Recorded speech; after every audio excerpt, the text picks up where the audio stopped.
Guys, and welcome back to my channel. So in this video I will tell you that how to block content on YouTube.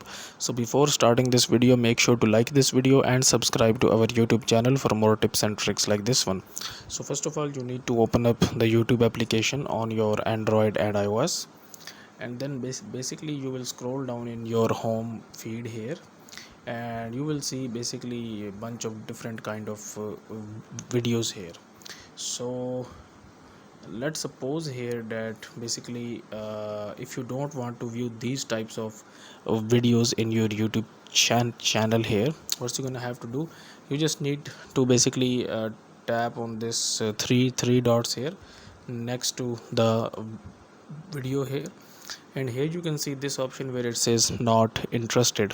Okay, and when you click on this one, basically then this video is now removed from your home screen, and YouTube will now not like YouTube will not show you again these types of videos on your this YouTube channel.